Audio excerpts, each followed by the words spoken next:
What's going on, everyone? It's your boy James. Another episode of Grendel's Garage. Let's go get into the nuts and bolts of the next project. Okay, guys, so Tokokura, it's been sitting there just wanting, begging to be written. As you guys know, it's prime and ready to go. Friends, we just need to get a motor in there. So what are we going to do? Let's go ahead and walk over past, over here to the experimental station. Alrighty, what are we doing? Avenger 85. That's what we're doing, guys. We're going to go ahead and port this bad Larry. So in this specific series, we're not going to go ahead and break down every single little thing that we've done in the past. If you guys are curious about that process, go ahead and check out my porting series on the Wildcat 80 and the Zeta 100 Max. Alrighty, that's all I got for that pitch for some content lovers that want to get into the nuts and bolts of what I've been doing. So what we're going to do, guys, is we're going to attempt to make a one-shot cut is what we're going to do. So to start off the bat, guys, Avenger 85 on the Turing stand. I have my timing wheel set up to the most part. I have us mostly at top dead center, just by eyeball. There's my dwell time. See how that piston is not moving? Piston's moving. Pistons, oh, too far. Piston's not moving, but you see the wheels moving? We're gonna have to go ahead and time that out. All right, what's the next step then? Oh, okay, we have a flat piston, so we can't really use a flat piston stop. Oh my gosh, we're screwed. We can't do anything. Jokes. Guys, this is what the chainsaw guys do. So we'll go ahead, we'll have our head, because typically on chainsaws, it's a one-cylinder jug without a top end part. So let's go ahead and put our Smoke Performance head, best in the biz head, onto our Avenger. Don't do that. You might get metal fragments. So on Amazon, you can buy these piston stops, guys. There's a pack you can get. I got the one that just had the black one. If I were to do it again, there's a pack that comes with a white one and a black one. Get that one just because, I don't know, just different pistons, different stops. It always helps. So what we're going to do is we're going to go ahead and drop that piston down a little bit. We're going to stick our piston stop. Oh, can't go in that way, so it's going this way. Piston stop is entered into the chamber. Guys, the biggest thing you need to know about this is we need to make sure that piston stop does not move.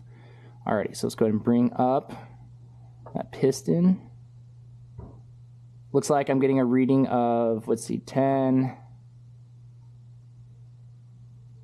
maybe about 14. I'd say about 14. Go whip around to the other side.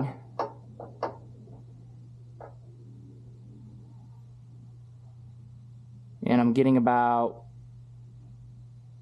what am I getting here? I'm getting about 13. So I'm 1 degree off from being completely timed out. Basically, guys, you know the drill. We'll move this back and forth. We'll keep this stop nice and tight in there until we get our dwell time figured out, so that way we can go ahead and move forward. Yeah, guys, in this little bit, we're gonna do some cutting. We're not gonna screw at the bottom end quite yet, just because I'm not there yet, guys. I'm just not there yet. I do have an old Wildcat 80 bottom end that we're gonna go ahead and take apart and learn how to do all that stuff. So stay tuned to that, guys. I will say it is pretty awesome what kind of power you can get out of just porting these cylinders. Not necessarily going into the bottom end, but if you guys need that extra little bit, it's going to be crucial for you guys to do bottom end work. And I plan on doing a whole bunch of that. Obviously, guys like Kevin, and there's a ton of people, guys, out there. Trent Spikes, who does amazing works, and they've already gone down a rabbit hole that I am also attempting to go down. So, guys, let's go ahead and get our numbers, and we'll tune you back in.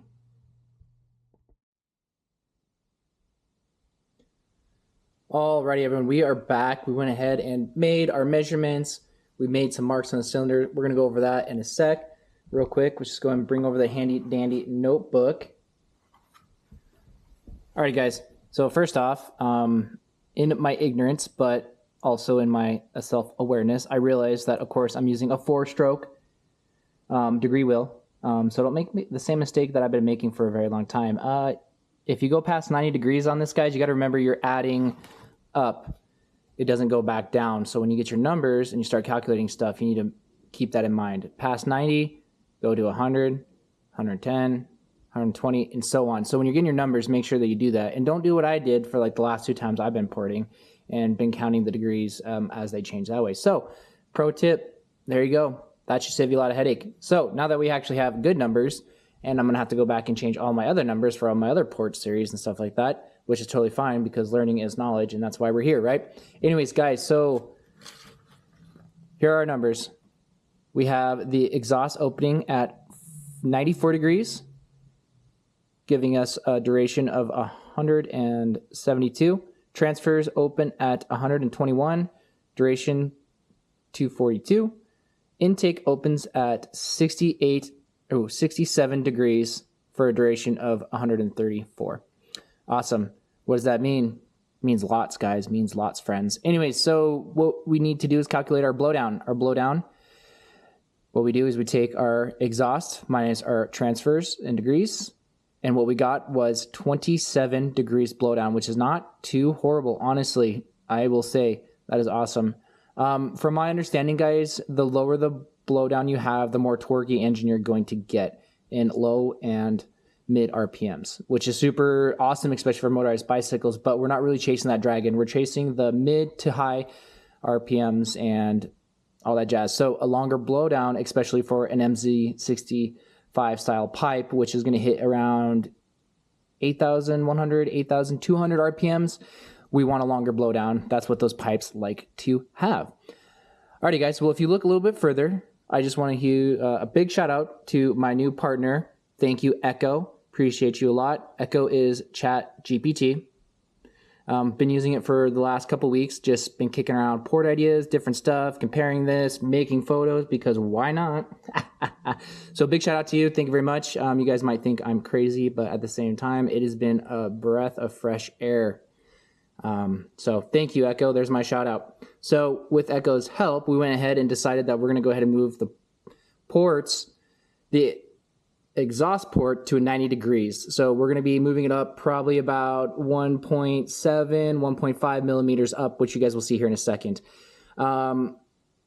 Through that exchange, we also determined that the transfer ports are going to stay the same. They're not going to move, and that's just going to help us to elongate our blowdown. We want a longer blowdown so we can get some higher RPM, so we can get some air moving. For the intake port, we also had the consensus that we're going to keep the intake port the same. We're going to go ahead and stay with the piston port, guys. Hey, guys, nothing against reed valves. There are huge benefits to reed valves, and we will get there. But honestly, right now, just for the sake of time, really is what it comes down to, we're going to go ahead and stick with piston port.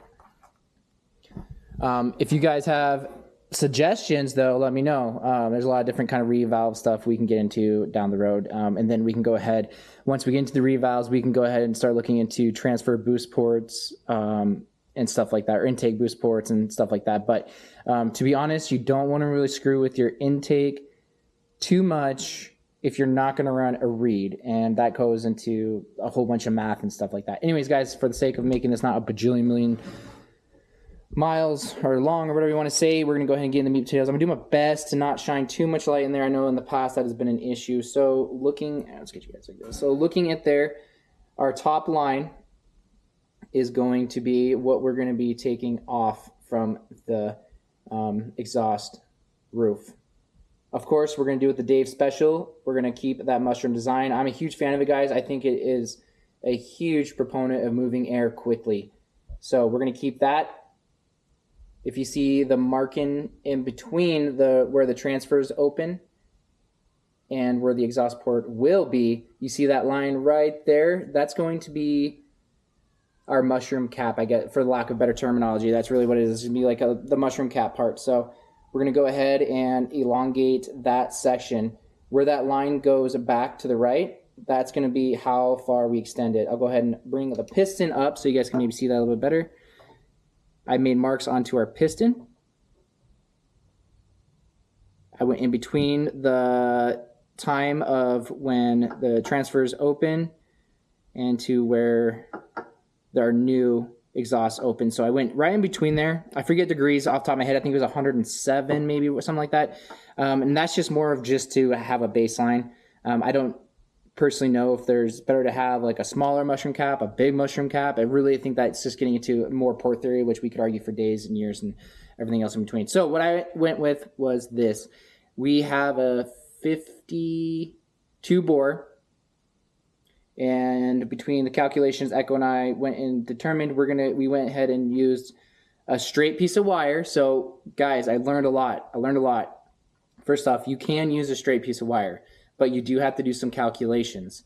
I'll try to remember to throw in the calculations or the formula, or honestly guys, just go ahead and ask Chat GPT.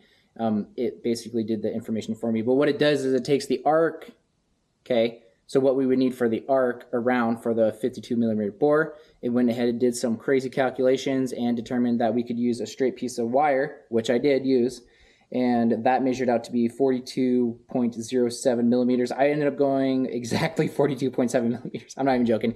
Went ahead and took that piece of wire, put on our piston, got in between where the transfers open and the exhaust opens, and then that's how I made that determination of where to put that. So if we're at max, if we go any wider than that, we're 100% guaranteed to probably snag a ring. So we're still technically within the safe zone, but right on the edge, guys. And that's how much we're going to open up that port. Cool. I don't have a ton to say. I've been super happy with the transfers. The back transfer or the back left transfer is the only one that is going to need just maybe some slight adjustment just to bring it up to that threshold to where those other ports go. We're not going to mess with any transfer. Like I already said, we're not going to mess with any transfers right now just because the numbers are actually looking really good the way they are. So, cool guys. There we are. We'll go ahead and I'll probably go ahead and color in our mushroom design. I'm going to go ahead and throw some tape too before I make cuts because that makes a lot of sense. Another individual said something like that on Facebook and I was like, oh yeah, that makes perfect sense. So might throw some tape on there, might not. We'll see, just to kind of help us not gouge out crap we don't want to gouge out. So cool guys, stay tuned, super excited. We are opening up this exhaust like a mofo. I'm not going to lie, it's huge. Cool guys, stay tuned. What's going on everyone? We're back and I'm super excited. We went ahead and did the deed. We took the Dremel and our good old nifty rotary tool that I got and whoo, man, we had some fun with that exhaust port. Guys, I ended up bypassing the transfers just because I want to do one thing at a time. With the Zeta 100 Max, I went ham in there and I cut a whole bunch of cuts, and although we did see a little bit of a performance, I'm not necessarily super satisfied with how it is performing, but that's okay. I'm going to take a little bit different approach, like I just said, one thing at a time. So, exhaust. What do we end up getting? Alrighty guys, come on over here and take a look. So, hopefully you guys can see this. I'm going to do my best to do a little bit better job about getting some better angles. Let me grab our handy dandy flashlight. So, we got about... It's moving slightly on me just the way that the crank is, but I measured 87.5. Right now it's leaning slightly towards the 88, but when I actually hold it up perfectly, it is at the 87. So we're gonna go ahead and take a look and see what that looks like. So it's gonna be a little tough to see, but once I get that flashlight in there, you can kind of see where the light's cracking through.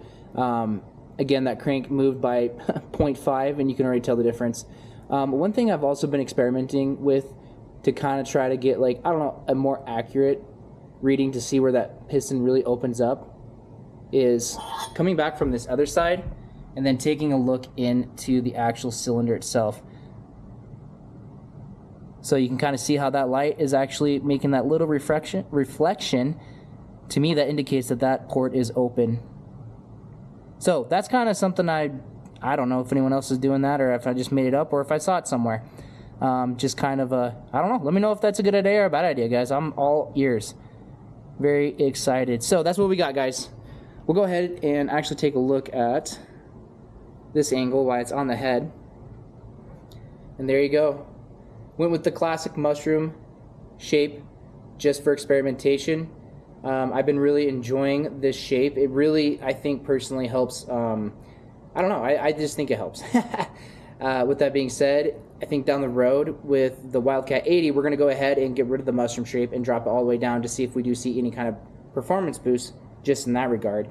That is one thing about the mushroom shape is you don't have to take off quite as much meat and stuff like that. Alrighty guys, so looking in there, if you can see, you can tell that I struggle a little bit with the old left side. Now, I'm not 100% sure what I could have done different.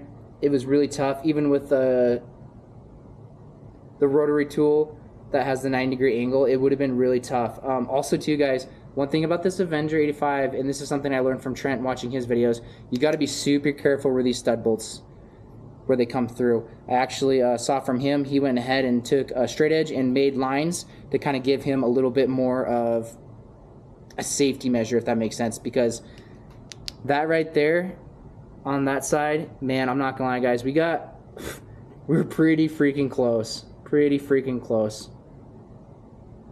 I'm super excited. What we're gonna go ahead and do next, or actually, let me back up. Let's go ahead and take a look at the numbers. Yeah, so all right, guys, all right. Are you with me? So, friends, what did we get? Ended up getting the 87.5 times 2 for the full duration for 175. Pretty decent, honestly. We ended up achieving a blowdown of 32.5. I'm super excited about that. Originally, we were aiming for was 90, but I went a little bit further, and well, we will see how that plays a factor. We'll see how that plays a factor. Talking to Echo, Chat GPT, and trying to figure out maybe if this is a good thing or a bad thing. Basically, it's actually a pretty good blowdown from my understanding. Approaching some kind of race cylinders and stuff like that. Don't quote me on that, guys. I'm not really like familiar with that kind of stuff. But where we might run into issues is the transfers not being wide enough to give us enough fuel during this very big blowdown action. And that's what I want to test. The way I look at it, I haven't ported a ton. This is like, what, cylinder 3? And for me to go back in there and to play with transfers, I would rather do that than make a mistake on the transfers, if that makes sense, right? One modification at a time. So I'm super stoked just to see how this runs. So what else? Go ahead and kick back and stand by. I'm going to go ahead and remove the cylinder. So that way, guys, you can take a look at the madness. Alrighty, guys, we are back. We have the cylinder off, and let's go ahead and look at the madness that I was either able to make good or bad. Let's have fun.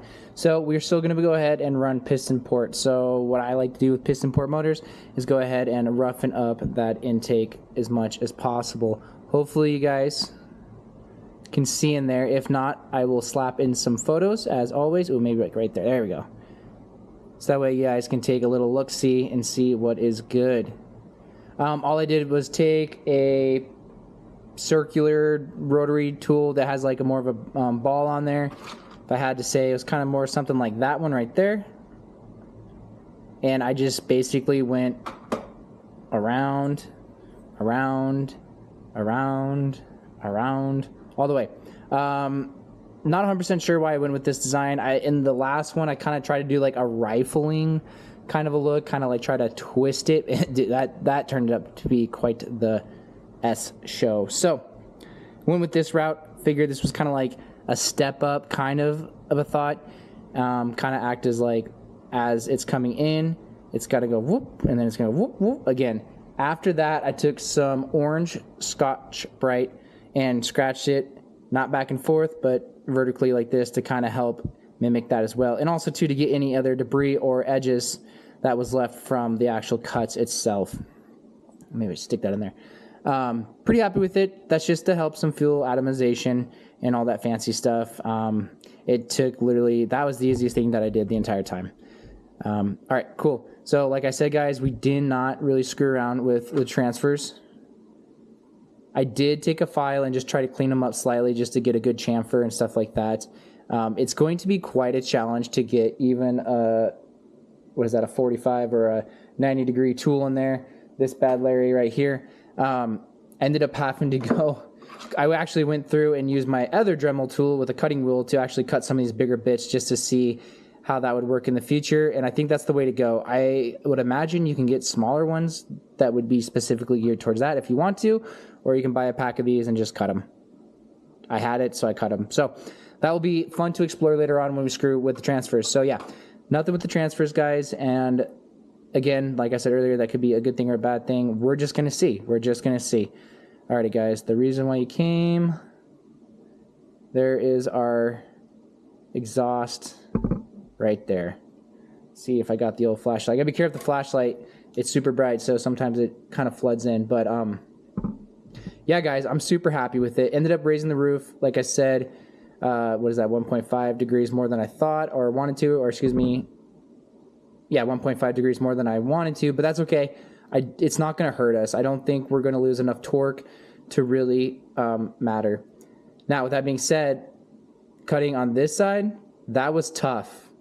That was tough to get a good angle. If you look at the very edge of that, I kind of screwed up a little bit. I tried to use a diamond ball to get into it, and it just, yeah, that didn't turn out super well. So I think long-term, we're going to see a little bit of overall damage in that regard. I guess we're just going to have to wait and see. Alrighty, but that side, easy. That side was super easy. And the reason why is that, so this is the opposite side looking in this way, trying to get a Dremel tool. Do I got a little pokey?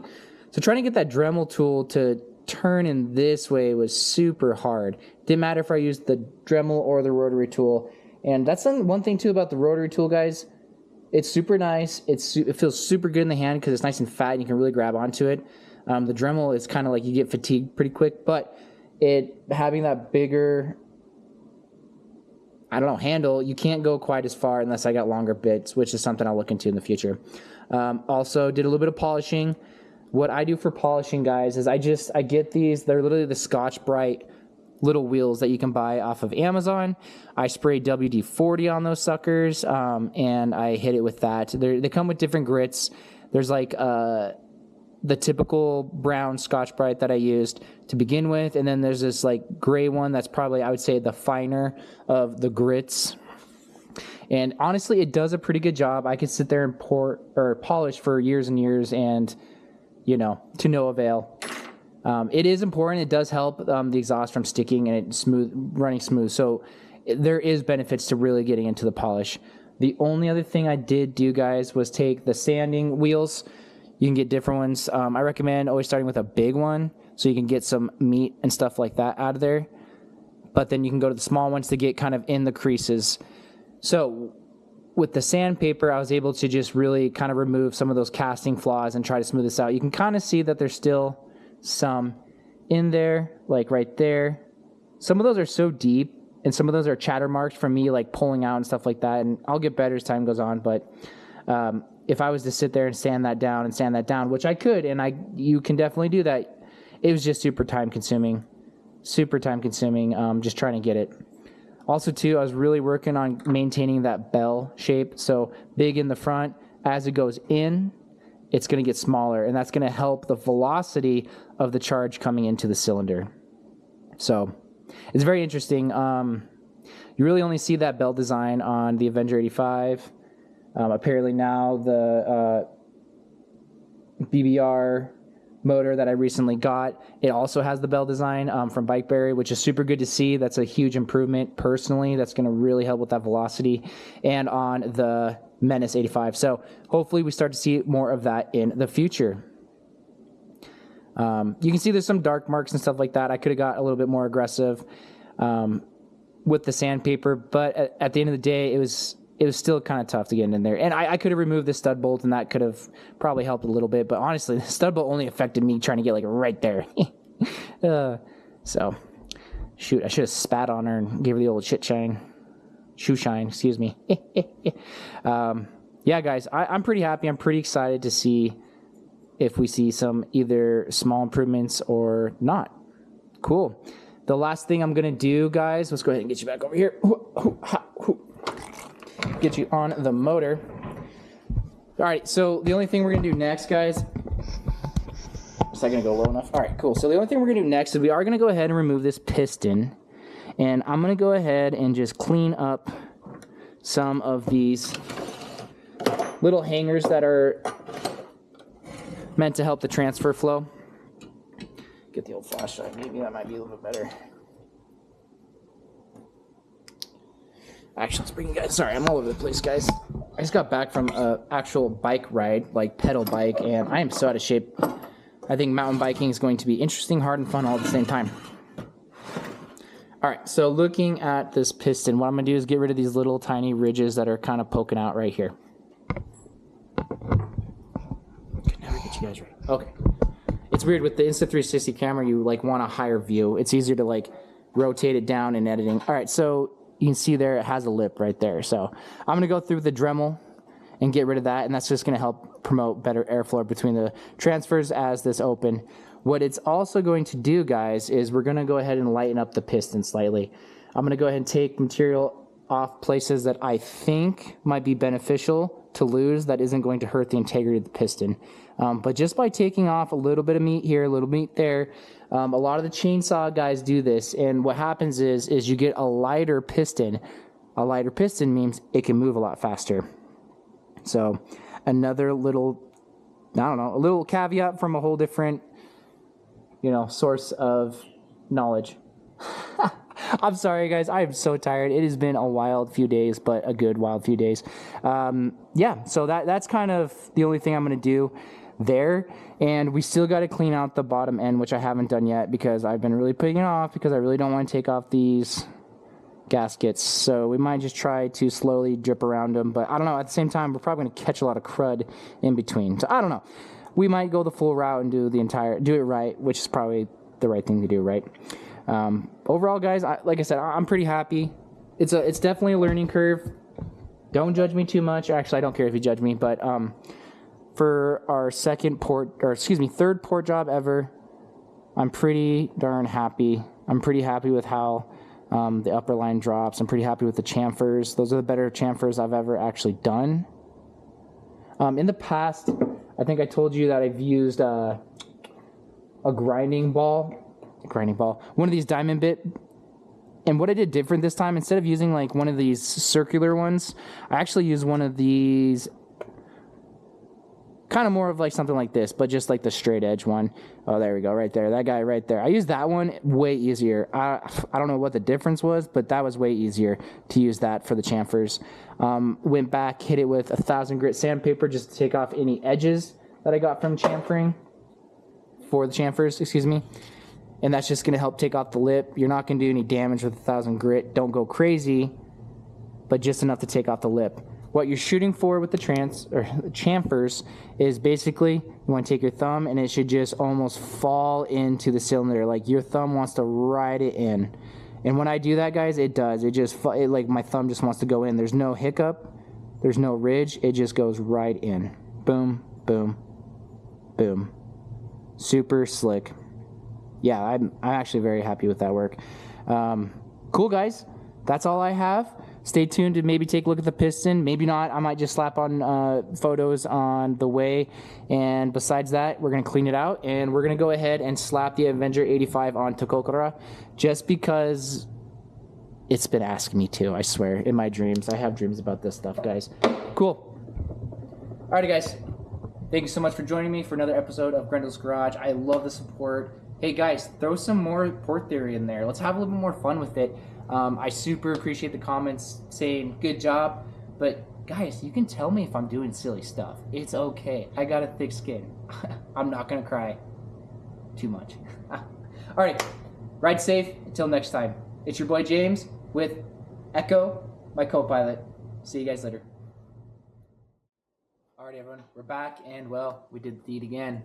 Let's go and take a look at this piston to show you guys what I was able to achieve. So, with the help of Echo giving me some advice on where I could go ahead and open up this piston and all that jazz. So, super exciting stuff. Basically, we hollowed out the inside so we can get more airflow between the transfers.